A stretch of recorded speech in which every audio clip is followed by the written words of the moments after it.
My name is Erin Colburn. I'm the Pre-Health Advising Coordinator for the College of Health Sciences. Tonight, we are joined by the freshman cohort, the group of freshmen who started out their year here at Boise State University with the interest in wanting to pursue a pre-health pathway. The information tonight is being recorded with the purpose of being able to share it out with all of you if you could not make it tonight. We miss you, but we have some really great pieces of information to share. And to kick it off, I thought what we would do first is allow some time for the group from TRIO. TRIO is a opportunity for many students here on our campus, and I have Jenny Omberg and Ryan Barovic from TRIO. So why don't you guys go ahead and take it away and share with the group that's already here a little bit of information. Thank you, Erin. So yeah, just to reintroduce myself, I'm Ryan Brevick. I'm the program coordinator of the TRIO STEM Scholars here. And I have Jenny Amberg with me, and she's going to lead this presentation. So she'll jump right on now. All right. Thank you, Erin and Ryan. And my name is Jenny Amberg. I am new to Boise State. I am an educational specialist with the TRIO STEM Scholars Program. I come with an undergraduate degree in health education and over 20 years of teaching a lot of science to a lot of middle school kids. And hopefully I get to work with some of you in the near future. So Ryan and I are actively recruiting students for this year's TRIO STEM program. We are looking for students from all academic levels, so freshmen, sophomore, junior, seniors currently. TRIO STEM Scholars is a federally funded grant program with the Department of Education. We provide motivation, support, and encouragement as you achieve your bachelor's degree, and try to include some preparation for future career and graduate school as well. So what do you get? You would be eligible for all of this over a span of 6 years or until you achieve your bachelor's degree. So there's 6 things. We'll see if I get them all. We have free tutoring for all of your freshman and sophomore courses. There's one-on-one advising, so a secondary advisor to your College of Health Science advisor. Academic skills training. What else? Career and major exploration. There's the flyer here for our program. Social opportunities to engage with the STEM cohort, other students along with the larger community. And maybe another great opportunity is to acquire some more money in your pocket from our grant to help fund your education. So in exchange for all of that free stuff during your degree attainment, we ask that you meet with your education specialist, which would be probably me, might be Ryan, once a month for the first year that you're in our program, once a semester every year thereafter, and attend some social events to help build the community and be involved as a STEM scholar. Those would include like fall orientation in the spring kickoff.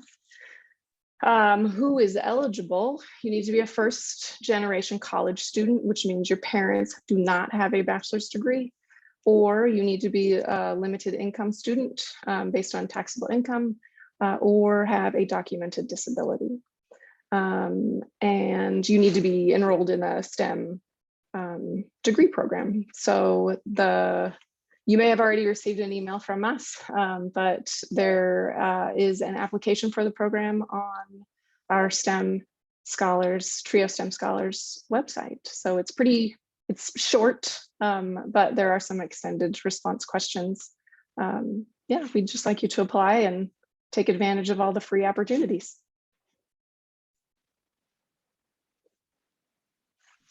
Does anybody have any questions about this program?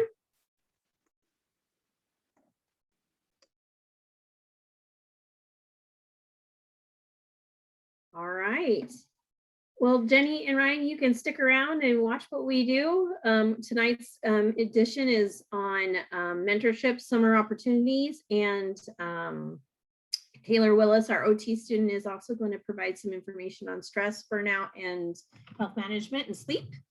So you're more than welcome to stay, or you can go get ready for March Madness, whatever works best for you. But thank you so much for coming and sharing that information. I'm going to go ahead and get started. I'm going to share the attendance sheet with those of you in the room. If you could just quickly fill that out in the Google spreadsheet, you know how that works. That would be wonderful. Let me know if there's any trouble or issues with that. And I'm going to get our PowerPoint up just 1 second. Thank you guys. Have a good night. Yeah, thank you all. Thanks, Oh, Erin. Gonzaga. Yeah.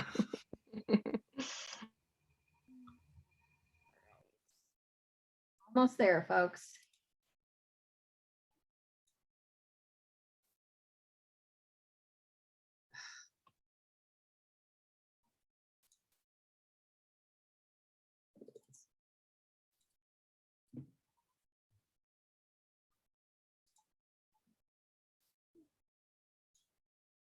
All right.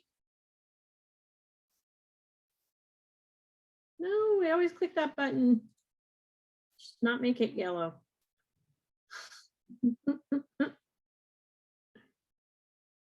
All right. So I want you to ask yourself a couple questions. What do you know about mentorship? What do you think mentorship means, or being a mentee means? What does it mean to be a mentee? What does it mean to be a mentor? Why this might be important for a pre-health pathway student? Those types of questions are important. So I want you to think about that real quick while we do a quick game of Pictionary. Who wants to draw? Seth, Wyatt, or Zach? Who wants to do it? Who wants to be the drawer? I can be the drawer. All right, I'm gonna have to give me 1 second. I need to make you a co-host. I'm gonna stop sharing.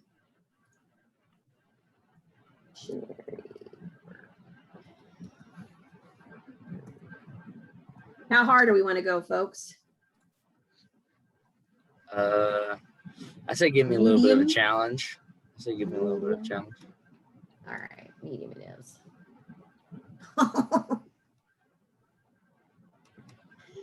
I'm so glad it's you and not me. Sorry. Clicked the wrong thing, Seth. Okay.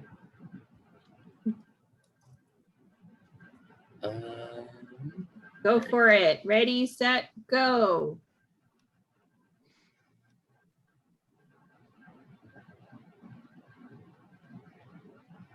Come on, Ian, Taylor, Wyatt, Zach. The moon, outer space.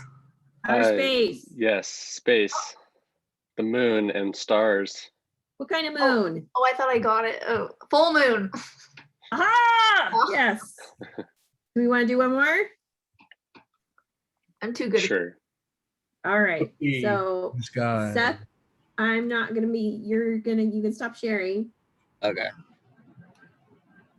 and then I'm gonna pick Wyatt because he was on top of it. All right, Wyatt, your word.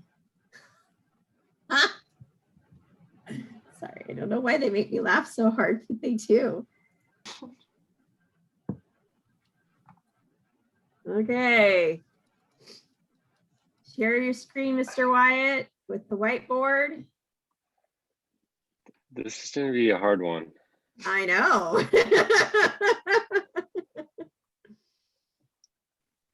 Ready, go. Okay. Okay, this is going to look really bad. A car. Race car. Oh.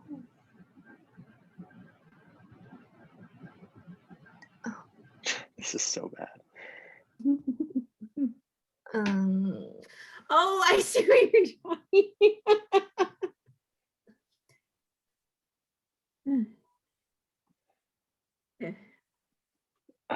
You know what? So let's Screw try this. What a horse pulls it to? A trailer. No, but close. An RV. I know. No It's worries, like Wyatt. I'm gonna It's still. like a style of car. I'm gonna still. Hang on. A truck. I Sedan. don't think it's a style of car. I think it's an here. And a horse. Ooh. Oh, we're going quick. Oh wow.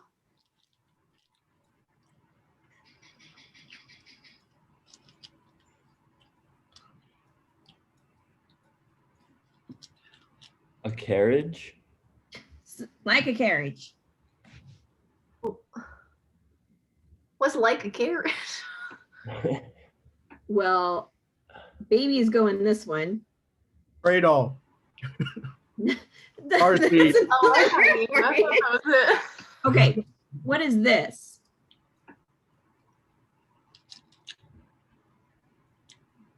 A It's unicorn. a, what is that? It's a, A unicorn. all right. insect. they're coming out. It was a buggy. And Wyatt had doom buggy. And I pictured a buggy, like a horse-drawn buggy. Anyway, I was trying to draw a bug, but apparently that did not work very well. Obviously, we're not good artsy people here. It's okay. We tried. All right. Cool. Okay. So what is mentorship? Well, it's a relationship between one person and another. Typically, it's an expert or someone who has more expertise than the other person, guiding and leading that other person. Okay. And in terms of mentorship for you, you all in this room could very well be likely to be a mentor for the upcoming freshman class. If you serve in an officer position, you're a mentor for those in the club. So it's an example or an opportunity where you get to give advice, where you have knowledge and you share that knowledge with others. Okay. It could be boss, it could be upperclassmen, it could be a physician or a dentist or someone that you know that you interact with. Your peer advisors like Ian would be a mentor. Taylor and myself are mentors for you.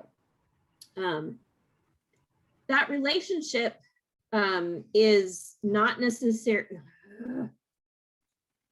That relationship doesn't have to come in, it can come in lots of different ways. It can come in an informal way where you interact with someone and you decide that you really want to get to know them better and learn from them. Or it could be a more formal setting where you're involved in what we call a mentorship program, where you sign up and say, hey, I want to find somebody that can help lead me, or I want to be someone that can lead another person. So tell me what you think. Why do you think we care about this at all? Why do we want to talk about mentorship and leadership?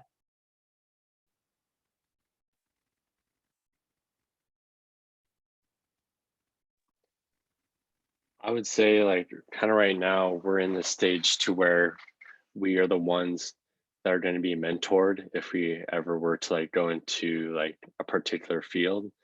And also, like you said, when we're helping with the freshmen, so it's good to know that what you're saying, what you're doing is having an impact on someone else. Sure. You know, having a guide on a trip is always nice, right? Having a relationship with someone that understands what you're going through or maybe went through it before you. How many of you have a mentor? Somebody who you feel like you can do that with right now?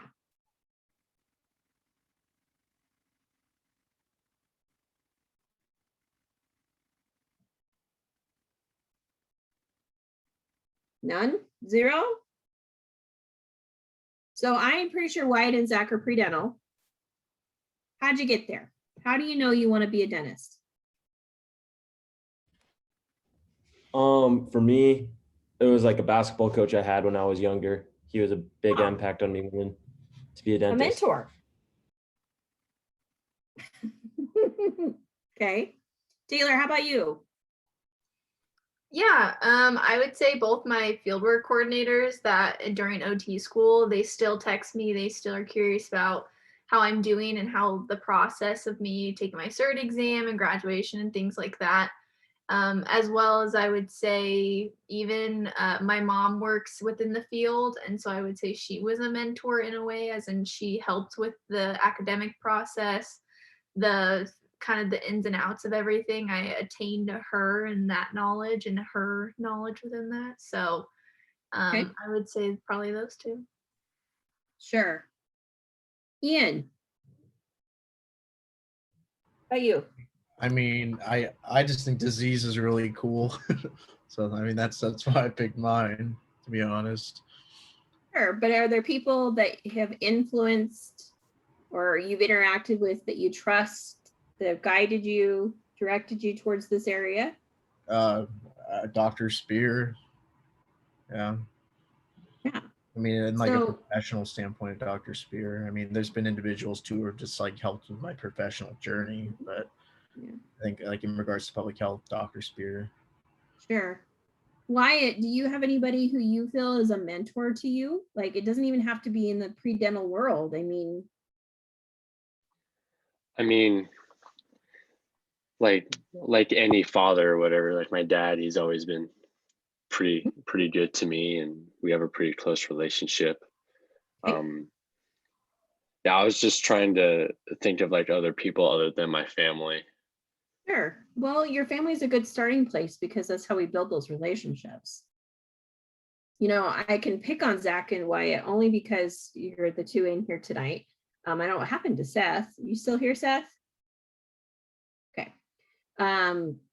But I believe you're both in ROTC, right? And there's probably upperclassmen that could mentor you through that program. There's you, or Zach, you're a member of the officer team for pre-dental club, and you'll serve as some kind of a mentor as you walk through the process.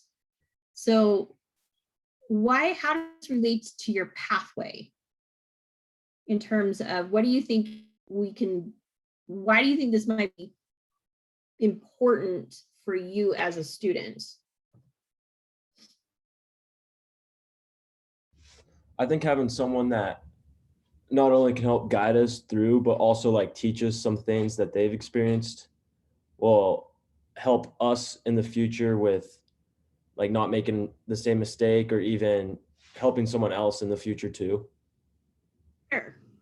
So like Dr. Blaisdell, for example, when he came to the pre-dental club meeting and he talked about his experience and his perspective, he could be seen as a mentor because he's more than willing to allow people an opportunity to get to know him better.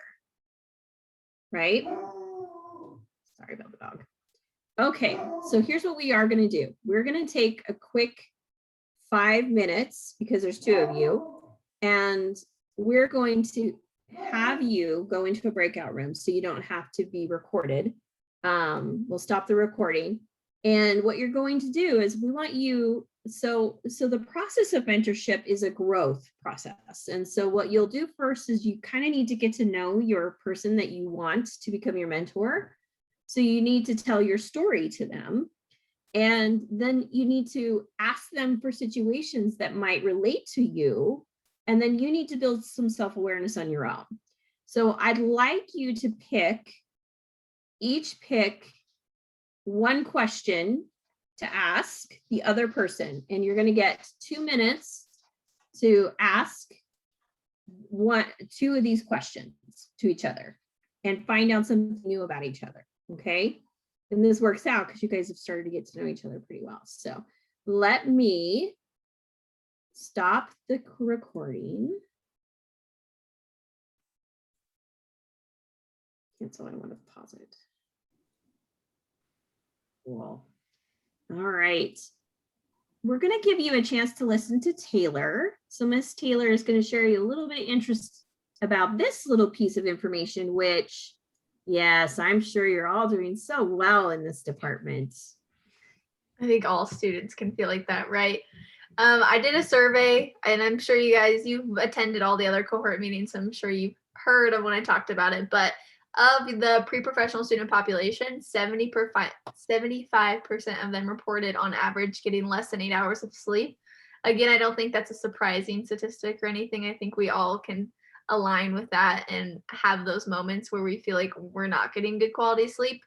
And so I think thinking about this in the next 3 years and as you're moving forward into putting more on your plate, right, whether academically or professionally or volunteerism, things like that, it's going to increase your stress level. It's going to increase your workload. It's going to require more time management skills, which can also affect our ability to sleep, right? And so I wanted to come in and just kind of talk about some like sleep hygiene tips, which is basically just how to improve your quality of sleep, kind of like a bedtime routine, right? We used to have them as kids, but I don't think we usually think about it anymore once we grow up. And so it only helps us improve the longevity of our sleep. And so we want it to be consistent throughout weekdays as well as weekends. I think I used to always catch up on the weekends, and that actually is shown to be really detrimental to your sleep. And you want to have kind of a consistent schedule between both of them, which I thought was kind of interesting. Another kind of tip is that the bedroom's only really for sleep. I think it's so challenging as a freshman because you live in your bedroom, right? You do everything in there. And so if you can, making sure at least the bed itself, do your work at your desk, try not to spend so much time in your bed and make that only for sleep. And it kind of helps with that transition. Avoid naps if you can. I think sometimes they're really beneficial and sometimes they can help aid in some of that quality of sleep issues, but at most avoiding them if you can.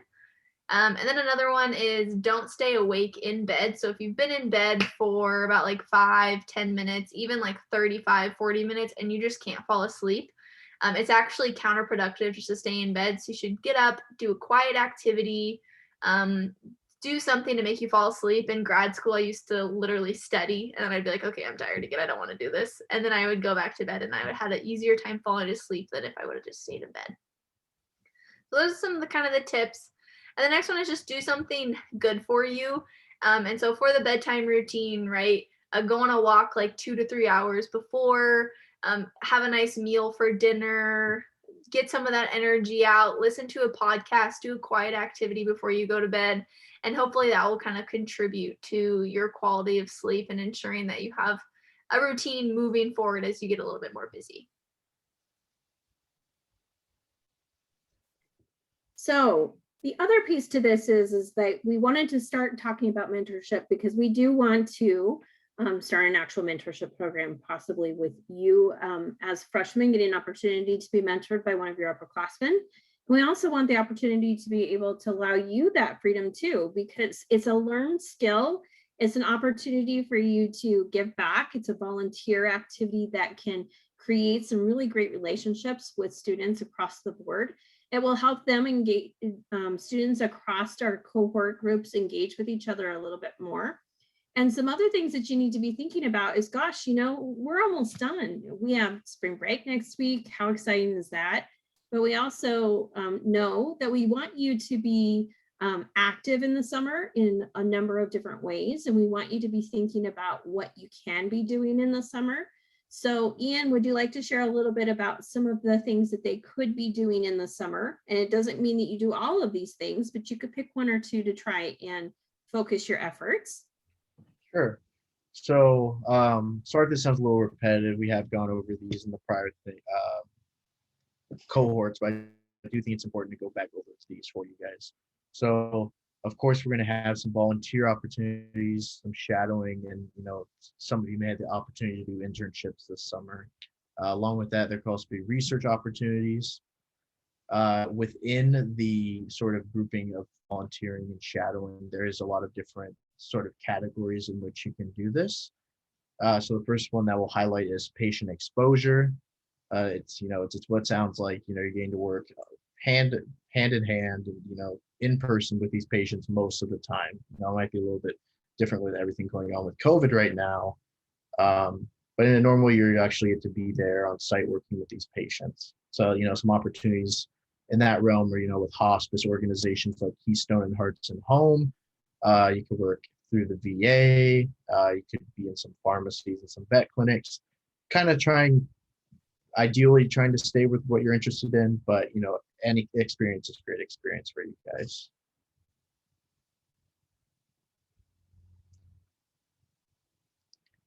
Kind of going along with patient exposure, there's also observation opportunities. So this could follow more into the shadowing aspect. Again, we have some opportunities with the Boise VA, as well as Terry Riley, the hospitals in the areas, St. Luke's and St. Alphonsus, even some international observation, if that's something you guys may be interested in. There has been some adjustment with everything going on with COVID, so there actually is some virtual shadowing opportunities that are offered as well.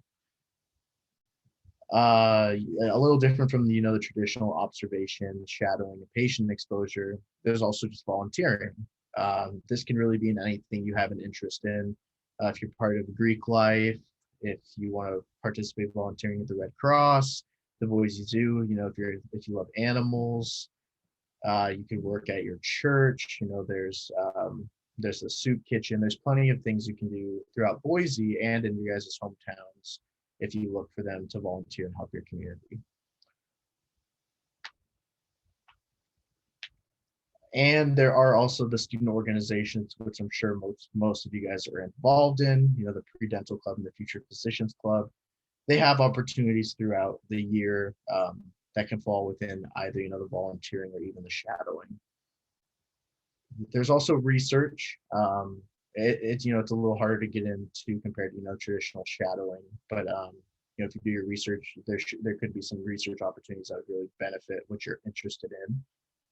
And of course, just different leadership opportunities. There's the Leadership Institute. I had a cool opportunity of doing a workshop through them a couple weeks ago. The student government, ASBSU, there's the student council, as well as, the actual paid position through the university. The university offers leadership certificates and courses, as well as, being a peer educator, peer advisor, participating in orientation for, the incoming class. I'll put a little bit of a plug for our office in here. This summer, we are looking for a couple people to assist us in the orientation for the new freshman class. So if that's something you're interested in doing, working with our office as well as the incoming class, also getting to learn more about, the advising process and things like that, we'd encourage you to reach out to us and we'd love to talk to you about it. Yeah, you can send me an email if you're interested in it. We are looking for someone, and we are doing our orientations virtually this summer again. So we would be able to work with someone in a virtual setting and be able to do that. We would ideally like that person to be willing to stay on for the fall and the spring semester to serve as a peer advisor in that role. And it's a great opportunity for mentorship and experience. It gives you another chance to get to know my staff, including Ian and myself, folks like Taylor. And those can be really great relationships to have. So if you don't have something going on this summer and you want to squirrel away 10 to 15 hours a week and get paid to interact with students, you could certainly reach out to us and we can talk about those opportunities and what they might be.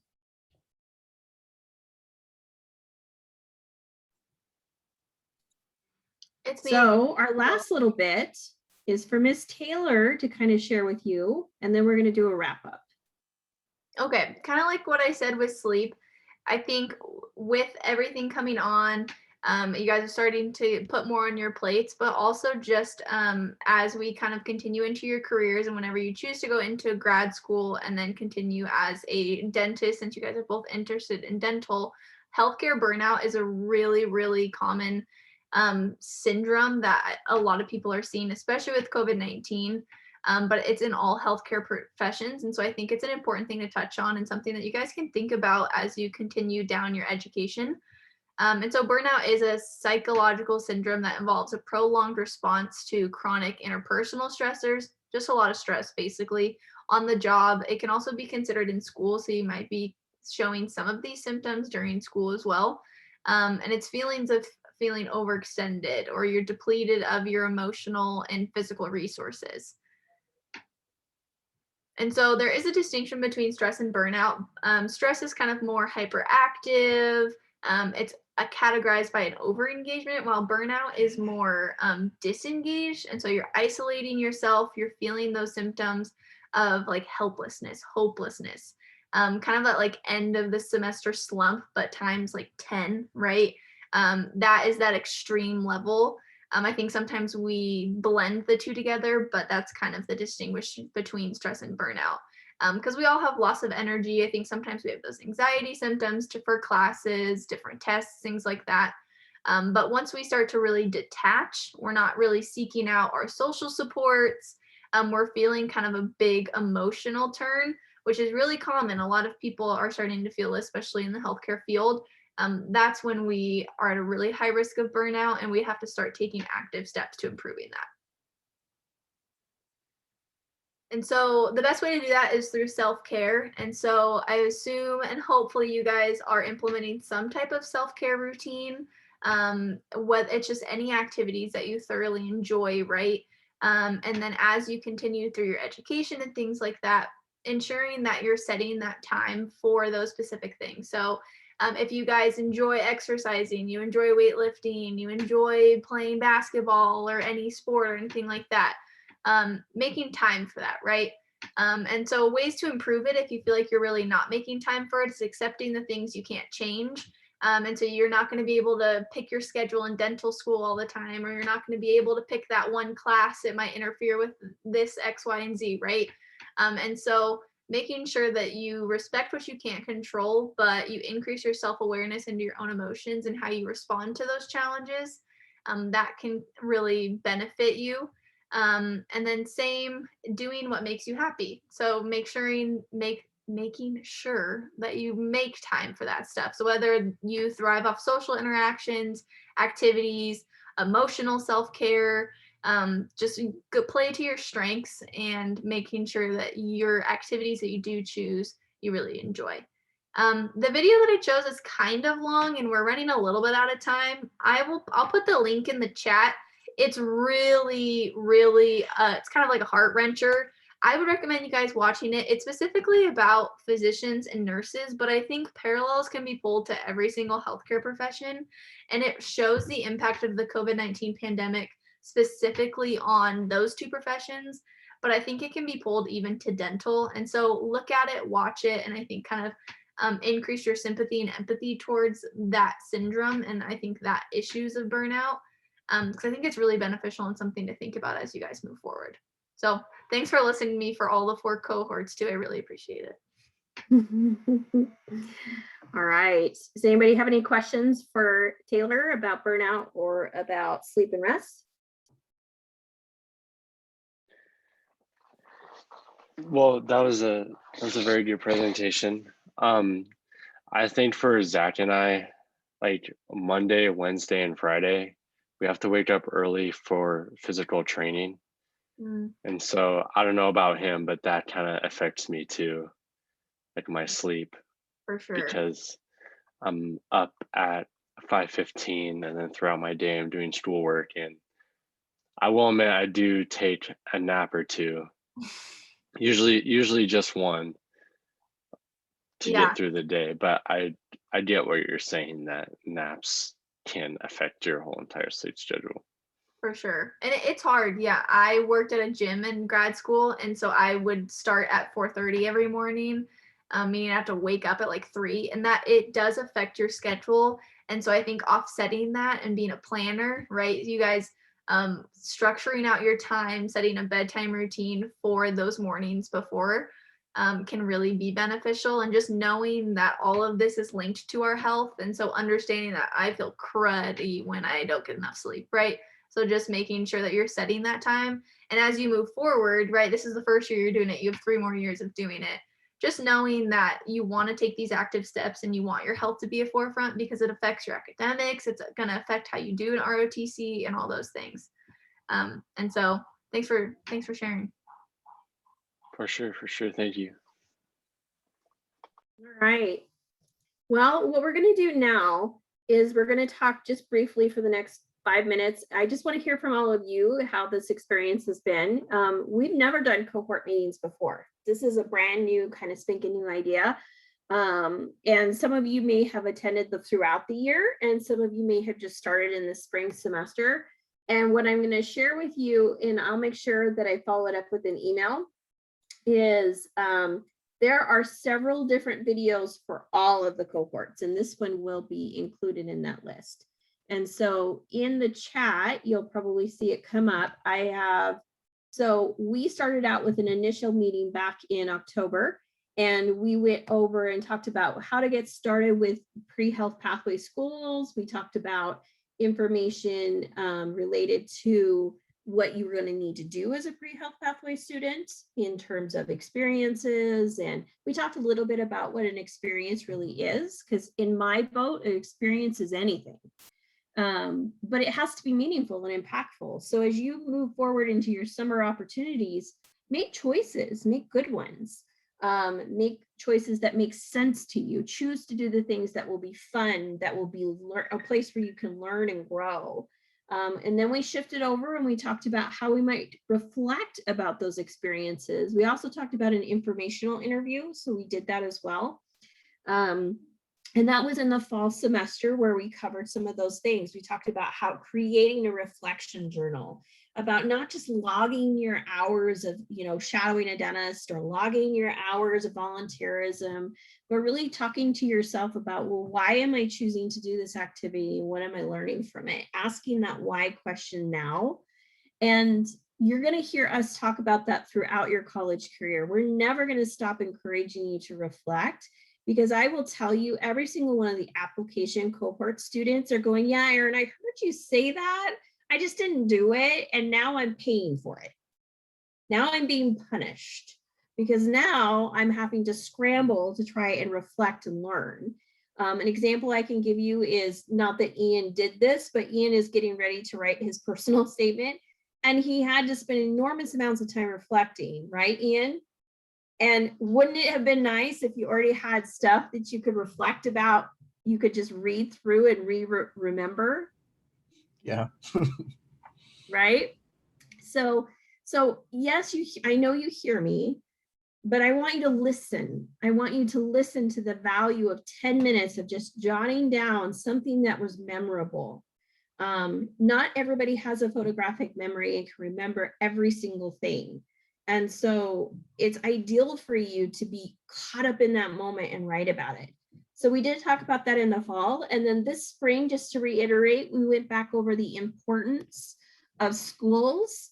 We went back over and we looked at how to explore schools, how to look at them, what to look for, what might be important to you. We also just this last month did volunteering, patient exposure, and observation. And we gave you some examples. We showcased some opportunities. And for the freshman group, volunteer, patient exposure, and observation is probably enough.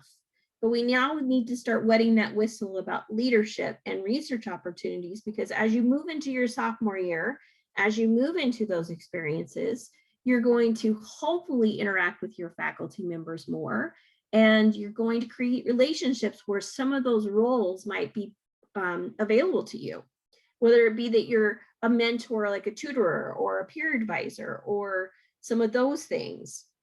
So think about those opportunities. And then of course, we've wrapped it up with, well, gosh, what am I going to do this summer? And how might I be able to participate in it and do some of these things?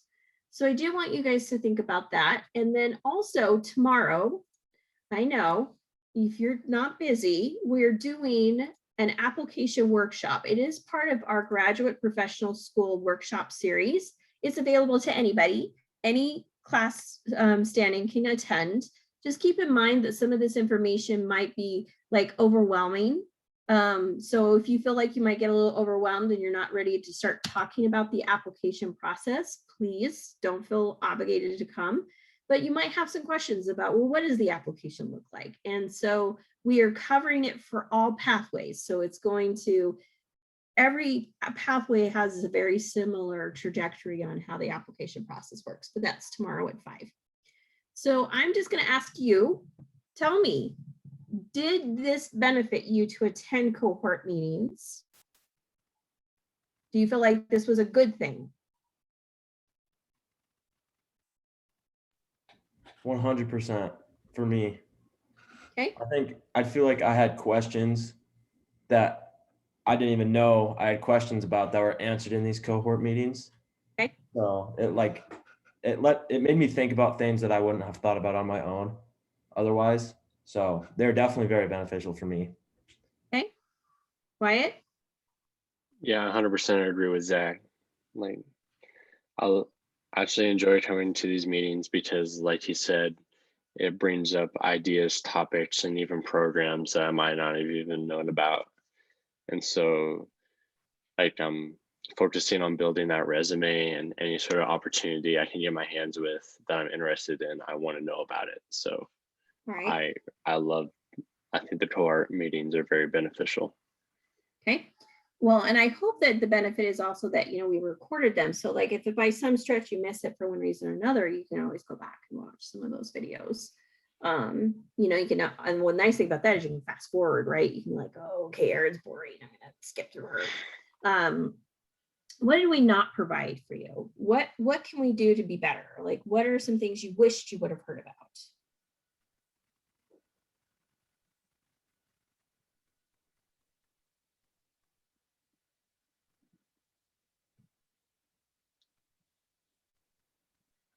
I can't really think of anything on the top of my head. Like, you guys kind of touched every base for me as like a freshman.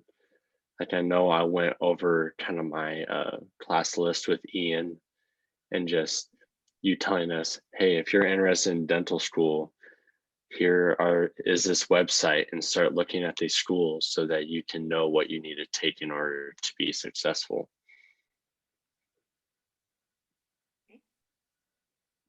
What do you wish we could do for the future? Think big. What could we do that would be really cool that you would like to see? Have one in person. I'm so happy that you said that because that is my intention. So we plan to help our dream. The school's dream would be that we would be 80% in person and 20% asynchronous online. I still want to provide this venue via Zoom for students who maybe can't make it to the campus for one reason or another, and they still want the information that we can viably give to them.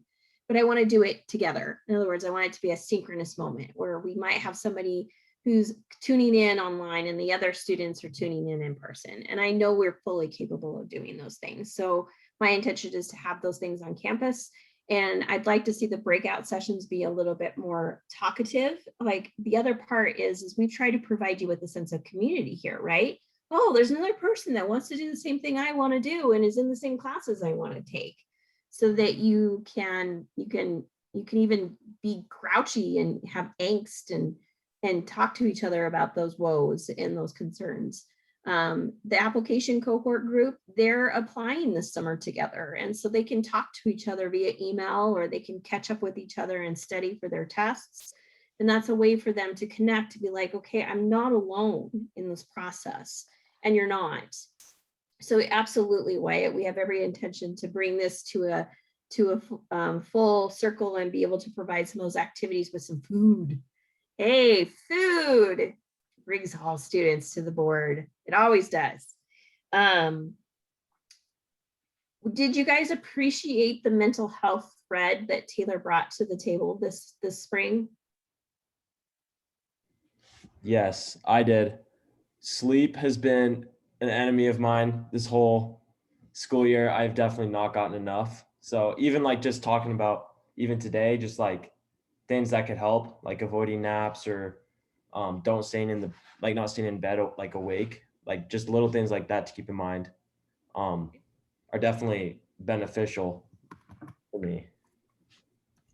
I would agree. I think she's done a great job. And what I want to share with you all as well is that she did some workshops during the semester, and we recorded all of them. We provided also slides. And so she covered every single one of the topics that you guys talked about today and throughout the cohort meetings, but she covered them in a more stellar, longer kind of thing. So what I would encourage you to do is I'm going to put this link in the chat. And again, I'll send it in the follow-up email because I do want you guys to have access to all of those videos. But under our pre-health, we have a pre-health team advising kind of site that's out there on the web. And it looks like this. So if you go out to the advising website or you go out to that link, it's going to take you out to our pre-health team. And right here, we have pre-health team archive events. So any of the cohort meetings or their recordings are linked up here. We just won't have this one up until after I get it downloaded onto YouTube. It's taking me a second to get in there. But Taylor's stuff is right here under this occupational skills workshop series. So if you're wanting to dig a little bit deeper, maybe over spring break, you watch a couple of videos, listen to them before you go to bed. No, I'm just kidding. Cohort meetings though are located here. So you can actually see all of the different cohort meetings, like I said, that we covered in the fall and spring. And then we even will start doing, we've done the upperclassmen and the application cohorts too. Those are free for you guys to look at whenever you want. The other cool thing is we've had lots of different programs come, and if you couldn't attend any of those, we recorded them as well. So those are found here. And then we also have, if anybody's interested, we've had a couple of scholarship opportunities. So the Army, the Air Force, and the Navy do scholarship programs. And so we actually have those recordings from the fall. Air Force is supposed to be wanting to come and talk again this spring. I just don't know if we're going to be able to squeeze them in. But those are some really cool opportunities. And then anything from our graduate professional workshop series is here as well. So if in doubt, go out to our health science website under our pre-health team, and you can find a ton of archived events that we'll have available. And then we're going to try and get some more handouts and worksheets and things on there too, so that you can use those.